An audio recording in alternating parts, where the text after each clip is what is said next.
पूर्व काल की बात है। प्रजापति दक्ष ने परमेष्ठी ब्रह्मा जी के कहने से अपनी पुत्री सती का विवाह महात्मा शंकर जी के साथ कर दिया था। एक दिन वे ही दक्ष स्वेच्छानुसार घूमते हुए नैमिषारण्य में आए। वहां के ऋषि मुनियों ने उनका बड़ा आदर सत्कार किया। संपूर्ण देवताओं और असुरों ने भी स्तुति और नमस्कार के द्वारा दक्ष का सम्मान किया, किंतु भगवान शंकर ने उनको प्रणाम नहीं किया। दक्ष ने जब इस बात की ओर लक्ष्य किया तब उनके मन में बड़ा क्रोध हुआ। वे प्रजापति ठहरे, यह अपमान कैसे सहते। उन्होंने तुरंत भगवान शिव के प्रति कटु वचनों की बौछार आरंभ कर दी। अहो, ये संपूर्ण देवता और असुर भी मेरे चरणों में मस्तक झुकाते हैं। श्रेष्ठ ब्राह्मण भी अत्यंत उत्सुक होकर मुझे प्रणाम करते हैं, परंतु वह शंकर दुष्ट पुरुषों की भांति मेरे सामने शीश क्यों नहीं झुकाता। वह भूत प्रेतों का स्वामी है और सदा प्रेत पिशाचों से घिरा रहता है, फिर भी अपने को महान समझता है। इसलिए आज मैं उसे शाप देने को उद्यत हुआ हूं। श्रेष्ठ ब्राह्मणों, मेरी बात सुनो और इसका पालन करो। आज से इस रुद्र को मैंने यज्ञों से बहिष्कृत कर दिया। दक्ष का यह कठोर वचन सुनकर नंदी को बड़ा क्रोध हुआ। वे बोले, अहो, मेरे स्वामी महेश्वर यज्ञ भाग से वंचित किए गए। यज्ञ, दान, तप तथा नाना प्रकार के तीर्थ जिनके नाम से ही पवित्र हुए हैं, उन्हें भगवान शिव को शाप क्यों दिया गया। खोटी बुद्धि वाले दक्ष, वह यज्ञ जिसमें शंकर जी का भाग न हो व्यर्थ ही होगा। दुर्बुद्धि, तू उस यज्ञ की रक्षा कर।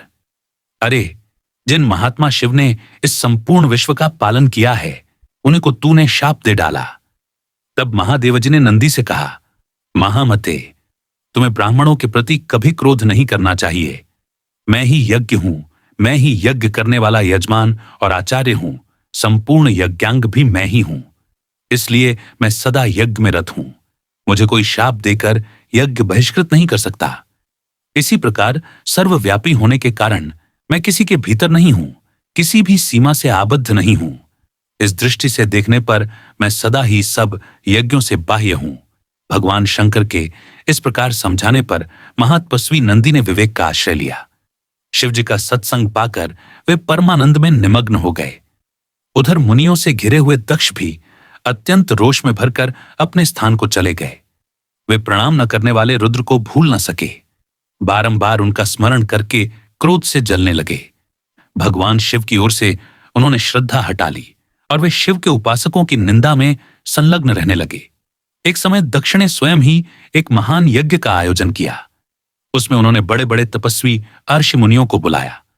वशिष्ठ आदि अनेक महर्षि उस महायज्ञ में पधारे। अगस्त्य, कश्यप, अत्रि, वामदेव, भृगु, दधीचे, भगवान व्यास, भरद्वाज और गौतम, ये तथा और भी बहुत से महर्षि वहां आए। सभी देवगण, समस्त लोकपाल, विद्याधर, गंधर्व तथा किन्नरों का भी आगमन हुआ।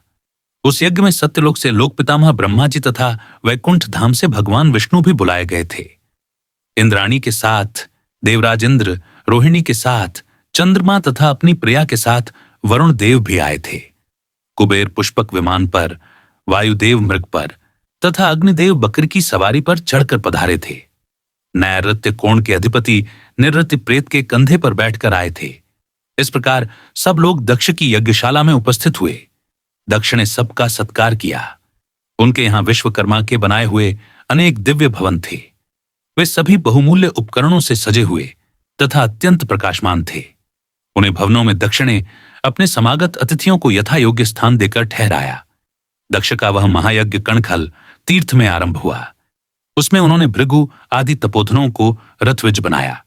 अनेक प्रकार के कौतुक और मंगलाचार संपन्न करके दक्ष ने उस यज्ञ की दीक्षा ली। साथ में उनकी धर्मपत्नी भी बैठी। ब्राह्मणों ने स्वस्ति वाचन किया। उस समय अपने सुहृदों से घिरे हुए दक्ष अपना महत्व बढ़ जाने के कारण अधिक सुशोभित हो रहे थे। इसी समय महर्षि दधीचि ने वहां दक्ष से इस प्रकार कहना आरंभ किया, प्रजापते, ये देवेश्वर गण, ये बड़े बड़े महर्षि तथा लोकपाल भी तुम्हारे यज्ञ मंडप में पधारे हैं, तो भी पिनाकपाणी महात्मा शंकर के बिना यह यज्ञ अधिक शोभा नहीं पा रहा है। जिनके बिना मंगल भी अमंगल रूप में ही परिणत हो जाते हैं तथा जिन त्रिनेत्रधारी भगवान के अधिकार में कयाने पर अमंगल भी तत्काल मंगल के रूप में बदल जाते हैं, वे अब तक यहां क्यों नहीं दर्शन दे रहे हैं? दक्ष, अब तुम्हें ही भगवान विष्णु और इंद्र के साथ हूबिस जाकर परमेष्ठी भगवान महेश्वर को बुला ले आना चाहिए। उन योगी शंकर की उपस्थिति से यहां सब कुछ पवित्र हो जाएगा, जिनके स्मरण तथा नामोच्चारण से सब पुण्यमय हो जाता है। दधीचि का यह वचन सुनकर दक्ष क्रोध में भर गए और बड़ी उतावली के साथ उत्तर देने लगे। उनका भीतरी भाव तो दूषित था, किंतु ऊपर से वे हंसते हुए से बोल रहे थे। उन्होंने कहा, संपूर्ण देवताओं के मूल हैं भगवान विष्णु, जिनमें सनातन धर्म की स्थिति है, जिनमें संपूर्ण वेद, यज्ञ और नाना प्रकार के सत्कर्म भी प्रतिष्ठित हैं। वे भगवान विष्णु तो यहां पधारे हुए हैं ही। सत्यलोक से लोक पितामह ब्रह्मा जी भी आ गए हैं। उनके साथ समस्त वेद, उपनिषद और नाना प्रकार के आगम भी हैं। इसी प्रकार आप जैसे निष्पाप महर्षिगण भी आ ही गए हैं। जो यज्ञ कर्म के योग्य हैं, शांत चित्त और सुपात्र हैं, वे सब महात्मा यहां पदार्पण कर चुके हैं। आप सब महर्षिगण वेद के वाक्य तथा उसके अर्थ के भी तत्वज्ञ हैं, दृढ़ता पूर्वक व्रत का पालन करने वाले हैं। आपके होते हुए अब हमें रुद्र से क्या प्रयोजन है? ब्रह्मण, आप सब लोग मिलकर मेरे इस महान यज्ञ को सफल बनावें।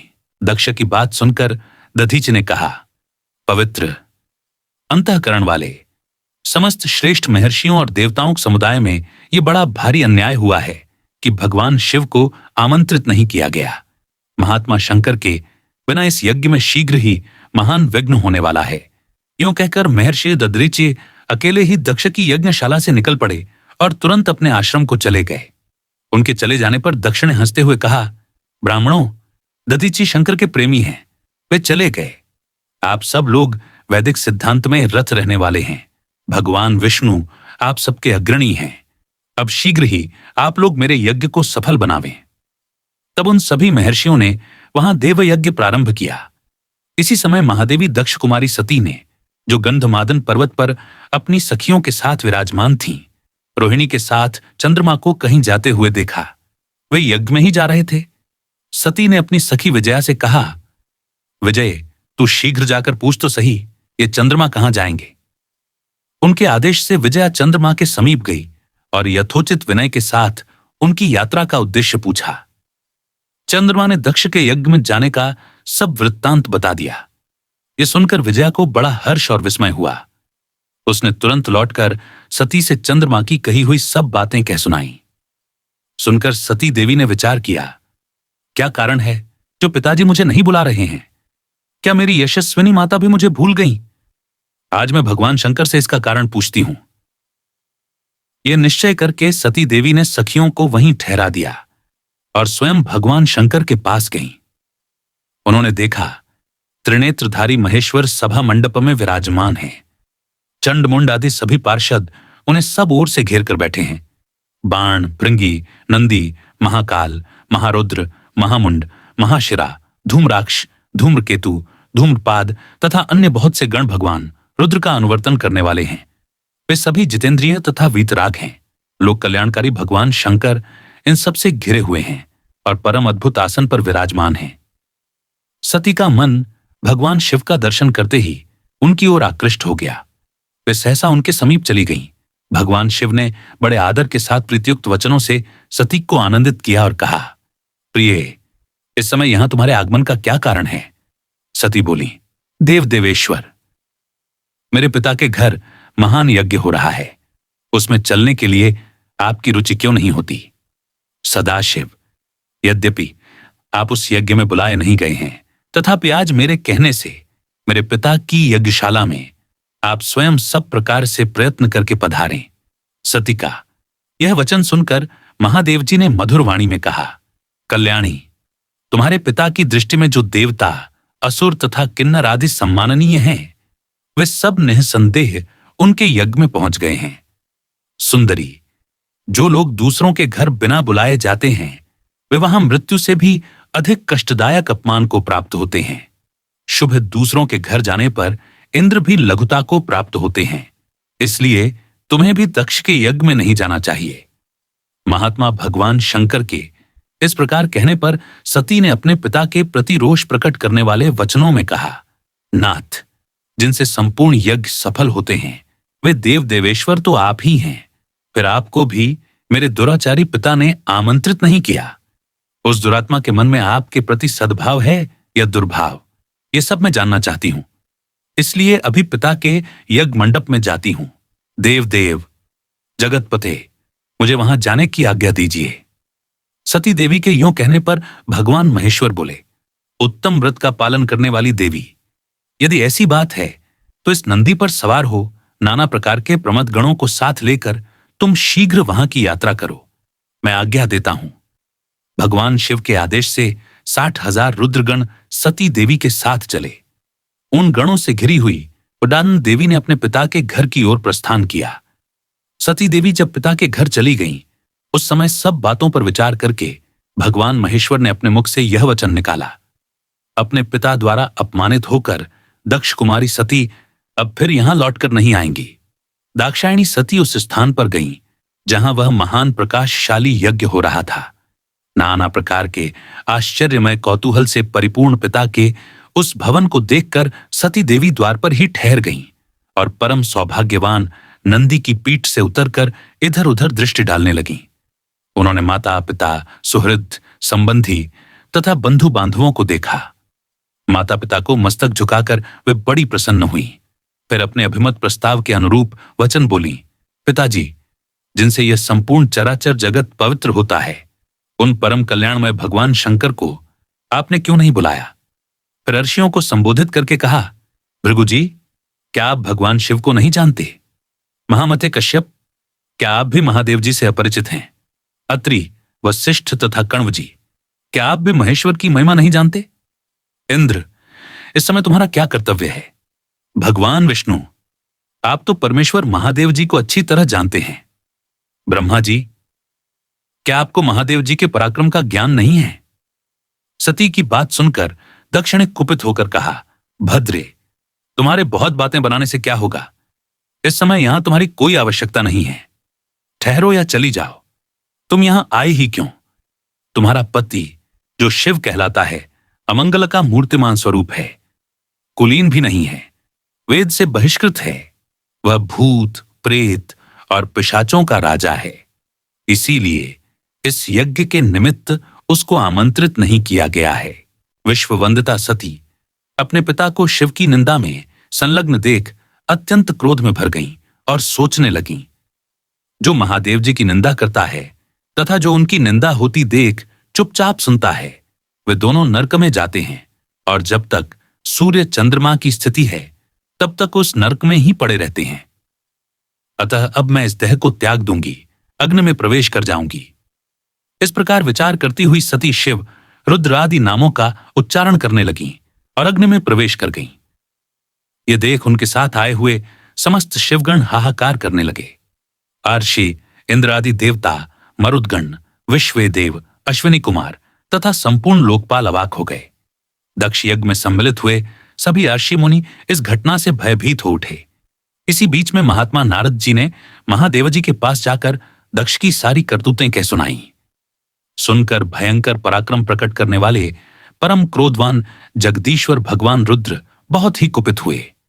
लोक संहारकारी रुद्र ने अपनी जटा उखाड़कर उसे पर्वत के शिखर पर क्रोधपूर्वक दे मारा। जटा उखाड़ने से महायशस्वी वीरभद्र प्रकट हुए। साथ ही करोड़ों भूतों से घिरी हुई कालिका भी प्राकट्य हुआ। महात्मा रुद्र के क्रोध और निश्वास से सैकड़ों प्रकार के ज्वर तथा 13 प्रकार के सन्निपात रोग उत्पन्न हुए। वीरभद्र ने भयंकर पराक्रमी रुद्र से निवेदन किया, प्रभो, शीघ्र आज्ञा कीजिए, इस सेवक से क्या काम लेना है? भगवान रुद्र ने आज्ञा दी, महाबाहु वीर, शीघ्र जाओ और दक्ष यज्ञ का विनाश करो। देवाधिदेव शूलपाणि महादेव जी की यह आज्ञा शिरोधार्य करके महातेजस्वी वीरभद्र समस्त भूतों से घिरे हुए दक्ष यज्ञ की ओर चल दिए। उनके साथ कालिका देवी भी थीं। उसी समय दक्ष के यहां सहसा अपशकुन प्रकट होने लगे। धूल और कंकड़ों से भरी हुई रूक्ष वायु चलने लगी। मेघ रक्त की वर्षा करने लगे। संपूर्ण दिशाओं में अंधकार छा गया। पृथ्वी पर सहस्रशः उल्कापात होने लगे। इस प्रकार के अनिष्ट सूचक उत्पात वहां देवता आदि को दिखाई दिए। दक्ष को भी बड़ा भय हुआ। वे भगवान विष्णु की शरण में गए और विनय पूर्वक कहने लगे, महाविष्णु, आप हमारे परम गुरु हैं, रक्षा कीजिए, रक्षा कीजिए। सुरश्रेष्ठ, आप ही यज्ञ हैं, इस महान भय से मुझे मुक्त कीजिए। दक्ष के इस प्रकार प्रार्थना करने पर भगवान मधुसूदन ने कहा, ब्राह्मण, इसमें संदेह नहीं कि मुझे तुम्हारी रक्षा करनी चाहिए, किंतु तुमने धर्म को जानते हुए भी महेश्वर की अवहेलना की है। महेश्वर की अवज्ञा से तुम्हारा सब कुछ निष्फल हो जाएगा। जहां अपूज्य व्यक्तियों का पूजन होता तथा पूजनीय महात्मा का पूजन नहीं किया जाता, वहां 3 संकट अवश्य प्राप्त होंगे, दुर्भिक्ष, मृत्यु तथा भय। इसलिए सब प्रकार से यत्न करके भगवान शंकर को मनाना चाहिए। तुम्हारे यज्ञ में महेश्वर का सम्मान नहीं किया गया है, इसी कारण यह महान भय उपस्थित हुआ है। इस समय तो हम सब लोग मिलकर भी इस भय का निवारण करने में समर्थ नहीं हैं। यह सब कुछ तुम्हारी दुर्नीति के कारण हो रहा है। भगवान विष्णु का यह वचन सुनकर दक्ष चिंतित हो उठे। उनका मुंह सूख गया। इतने में ही अपनी सेना से घिरे हुए महातेजस्वी वीरभद्र भी आ पहुंचे। उनके साथ काली, कात्यायनी, ईशानी, चामुंडा, मर्दिनी, भद्रकाली, भद्रा, त्वरिता तथा वैष्णवी, ये 9 दुर्गाएं तथा भूतों का महान समुदाय भी था। शाकिनी, डाकिनी, भूत, प्रमथ, गुह्यक, कूष्मांड, करपट, वट्टुक, ब्रह्म राक्षस, भैरव, क्षेत्रपाल, राक्षस, यक्ष, विनायक तथा 64 योगिनियों का मंडल, ये सब उस महान प्रकाशमय यज्ञ मंडप में सहसा प्रकट हो गए। भगवान शंकर के उन पार्षदों ने देवताओं के साथ युद्ध आरंभ किया। लोकपालों सहित देवताओं ने भी शिवगणों पर अस्त्र शस्त्रों से प्रहार किया। यद्यपि वे लाखों की संख्या में थे, तथापि इंद्र आदि लोकपालों ने उन्हें रण से विमुख कर दिया। उस समय देवताओं की विजय और यजमान के संतोष के लिए महर्षि भृगु ने शिवगणों के प्रति उच्चाटन का प्रयोग किया था। इसी से उस समय देवता विजयी हुए। अपने सैनिकों की पराजय देखकर वीरभद्र को बड़ा क्रोध हुआ। उन्होंने भूतों, प्रेतों और पिशाचों को पीछे करके वृषभास्य को आगे किया और स्वयं भी आगे आ गए। महाबली वीरभद्र ने एक तीक्ष्ण त्रिशूल हाथ में लेकर देवताओं, यक्षों, दक्ष पक्षीय, पिशाचों, गुह्यकों तथा राक्षसों को भी उस युद्ध में मार गिराया। समस्त शिवगणों ने शूल के आघात से पीड़ित होकर वे सब के सब 10 दिशाओं में भाग गए। लोकपालों के और देवताओं के पलायन कर जाने पर भगवान विष्णु भी चले गए। फिर वीरभद्र अपने गणों के साथ यज्ञशाला में आए। उस समय देवता, अश्व तथा अन्य जो यज्ञोपजीवी लोग थे, उन सबको भगवान शिव के गणों ने परास्त कर दिया। महर्षि भृगु को धरती पर पटक कर उनकी दाढ़ी और मूंछ नोच ली। पूषा ने दांत दिखाकर हंसी उड़ाई थी, अतः शिवगणों ने उनके सारे दांत उखाड़ लिए। अग्निपत्नी स्वधा और स्वाहा को भी अपमानित किया तथा क्रोध में भरकर उन्होंने और भी ऐसे ऐसे बर्ताव किए जो वाणी द्वारा कहने योग्य नहीं हैं। दक्ष महान भय के मारे अंतर्वेदी में छिपे हुए थे। इस बात का पता लगने पर रोष में भरे हुए वीरभद्र उन्हें पकड़ लाए और उनका जबड़ा पकड़कर सिर के ऊपर तलवार से चोट की। फिर दक्ष के कटे हुए सिर को उन्होंने तुरंत ही यज्ञ कुंड में डालकर जला दिया। उस यज्ञशाला में दूसरे दूसरे जो देवता, पितर, अर्जे, यक्ष और राक्षस रह गए थे, वे सब शिवगणों के उपद्रव से भयभीत होकर भाग चले। चंद्रमा, आदित्यगण, ग्रहमंडल, नक्षत्र और तारे, इन सबको शिवगणों ने भगा दिया। ब्रह्मा जी अपने पुत्र दक्ष के शोक से पीड़ित होकर सत्यलोक को चले गए और वहां स्वस्थ चित्त से विचार करने लगे कि अब मुझे क्या करना चाहिए। इस अपमान के कारण ब्रह्मा जी को शांति नहीं मिलती थी। ये सब कुछ उस दक्ष के ही पाप का फल है। ये जानकर पितामह ने कैलाश पर्वत पर जाने का निश्चय किया। महातेजस्वी ब्रह्मा जी हंस पर आरूढ़ हो सब देवताओं के साथ पर्वत श्रेष्ठ कैलाश पर गए। वहां उन्होंने नंदी के साथ एकांत में बैठे हुए भगवान सदाशिव का दर्शन किया। उनके मस्तक पर जटा झूठ शोभा पा रहा था।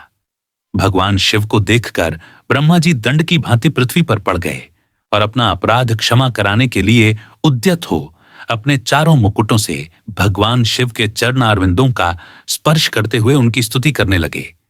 ब्रह्मा जी बोले, शांत स्वरूप, सर्वत्र व्यापक परब्रह्म रूप परमात्मा भगवान रुद्र को नमस्कार है। मस्तक पर जटाजूट धारण करने वाले महान ज्योतिर्मय महेश्वर को नमस्कार है। भगवान, आप जगत की सृष्टि करने वाले प्रजापतियों के भी सृष्टा हैं। आप ही सबका धारण पोषण करते हैं। आप सबके प्रपितामह हैं। आप ही रुद्र, महान, नीलकंठ और वेधा हैं। आपको नमस्कार है। ये संपूर्ण विश्व आपका स्वरूप है। आप ही इसके बीज, आदि कारण हैं। इस जगत को आनंद की प्राप्ति कराने वाले भी आप ही हैं। आपको नमस्कार है। आप ही ओंकार व षटकार तथा संपूर्ण आयोजनों के प्रवर्तक हैं। यज्ञ, यजमान और यज्ञ प्रवर्तक भी आप ही हैं। प्रभु, देवेश्वर, यज्ञ प्रवर्तक होकर भी आपने इस यज्ञ का विनाश कैसे किया? महादेव, आप ब्राह्मणों के हितैषी हैं, तो भी आपके द्वारा दक्ष का वध कैसे हुआ? रुद्र, आप तो गौओं और ब्राह्मणों के प्रतिपालक हैं, समस्त प्राणियों को शरण देने वाले हैं। रक्षा कीजिए, रक्षा कीजिए। श्री महादेव जी ने कहा, पितामह, सावधान होकर मेरी बात सुनिए। दक्ष अपने ही कर्म से मारा गया, इसमें तनिक भी संदेह नहीं है। इसलिए किसी को भी कदापि ऐसा कर्म नहीं करना चाहिए जो दूसरों को क्लेश पहुंचाने वाला हो। ब्राह्मण, जो दूसरों को कष्ट देने वाला कर्म किया जाता है वह एक दिन अपने ही ऊपर आ पड़ता है। यों कहकर भगवान शंकर उस समय ब्रह्मा आदि देवताओं के साथ कणखल तीर्थ में, जहां प्रजापति दक्ष का यज्ञ मंडप था, गए। वहां जाकर उन्होंने वीरभद्र के द्वारा जो कुछ किया गया था सब देखा। स्वाहा, स्वधा, पूषा, बुद्धिमानों में श्रेष्ठ भृगु, अन्यान्य अर्षि, समस्त पितर, यक्ष, गंधर्व और किन्नर, जो भी वहां जिस अवस्था में पड़े थे, सबको भगवान शिव ने देखा।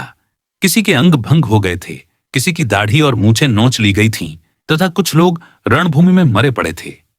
भगवान शंकर को आया देख वीरभद्र ने समस्त गणों के साथ उनके चरणों में दंडवत प्रणाम किया और वे सामने हाथ जोड़कर खड़े हो गए। महाबली वीरभद्र को अपने आगे खड़ा देख महादेव जी ने हंसते हुए कहा, वीरवर, ये तुमने क्या किया? दक्ष को शीघ्र यहां ले आओ, जिसने ऐसा यज्ञ किया और उसका वैसा ही विलक्षण फल भी प्राप्त किया। शंकर जी के यूं कहने पर वीरभद्र ने बड़ी उतावली के साथ दक्ष का धड़ लाकर उनके सामने डाल दिया। तब शंकर जी ने कहा, वीर, इस दुरात्मा दक्ष का मस्तक कौन ले गया? यदि मिल जाए तो कुटिल होने पर भी इसे मैं जीवित कर दूंगा। ये सुनकर वीरभद्र फिर बोले, भगवान, मैंने उसी समय इसके मस्तक को अग्नि में होम दिया था। अब तो केवल पशु का सिर बचा है, किंतु उसका मुख बहुत विकृत हो गया है। ये सब बातें जानकर भगवान शिव ने पशु के भयंकर मुख को, जिसमें दाढ़ी भी लगी थी, दक्ष के धड़ से जोड़ दिया। इस प्रकार भगवान शंकर की कृपा से दक्ष को नया जीवन प्राप्त हुआ। दक्ष अपने सामने भगवान रुद्र को उपस्थित देख लज्जा से गड़ गए। उन्होंने लोक कल्याणकारी भगवान शंकर के चरणों में मस्तक झुकाकर उनका स्तवन किया। दक्ष बोले, सबको वर देने वाले सर्वश्रेष्ठ देव भगवान शंकर को मैं प्रणाम करता हूं। सनातन देवता शिव को मैं सदा नमस्कार करता हूं। देवताओं के पालक और ईश्वर पापहारी हर को मैं प्रणाम करता हूं। जगत के एकमात्र बंधु शंभु को मैं नमस्कार करता हूं, जो संपूर्ण विश्व के स्वामी, विश्वरूप, सनातन ब्रह्म और स्वात्म रूप हैं। उन भगवान शिव को मैं शीश झुकाता हूं। अपनी भक्ति से प्राप्त होने योग्य सर्वरूप भगवान शिव को मैं प्रणाम करता हूं, जो वरदायक हैं, वरस्वरूप हैं और वरण करने योग्य हैं। उन भगवान शिव को मैं मस्तक नवाता हूं। दक्ष के इस प्रकार स्तुति करने पर भगवान शंकर ने कहा, श्रेष्ठ, 4 प्रकार के पुण्यात्मा जन मेरा सदा भजन करते हैं। आर्त, जिज्ञासु, अर्थार्थी और ज्ञानी, इन सब में ज्ञानी श्रेष्ठ है। इसीलिए समस्त ज्ञानी पुरुष मुझे विशेष प्रिय हैं। इसमें तनिक भी संशय नहीं है। जो ज्ञान के बिना ही मुझे पाने का यत्न करते हैं वे अज्ञानी हैं। तुम केवल यज्ञादि कर्म के द्वारा संसार सागर के पार जाना चाहते हो, परंतु कर्म में आसक्त हुए मूढ़ पुरुष वेद, यज्ञ, दान और तपस्या से भी मुझे कभी नहीं प्राप्त कर सकते। अतएव तुम अंतःकरण को एकाग्र करके ज्ञान निष्ठ होकर कर्म करो। सुख और दुख में समान भाव रखकर सदा प्रसन्न रहो। तदनंतर दक्ष को वहीं कणखल तीर्थ में रहने का आदेश देकर भगवान शिव अपने निवास स्थान कैलाश पर्वत पर चले गए। फिर ब्रह्मा जी ने भृगु आदि संपूर्ण महर्षियों को आश्वासन तथा बोध प्रदान किया। वे सब महर्षि मुनि तत्क्षण ज्ञानी हो गए। इसके बाद पितामह ब्रह्मा जी अपने धाम को गए। इधर प्रजापति दक्ष को भगवान शंकर के उपदेश से उत्तम ज्ञान की प्राप्ति हो गई। वे शिव जी के ध्यान में तत्पर होकर तपस्या करने लगे। इसलिए सर्वथा प्रयत्न करके सबको भगवान शंकर की आराधना करनी चाहिए।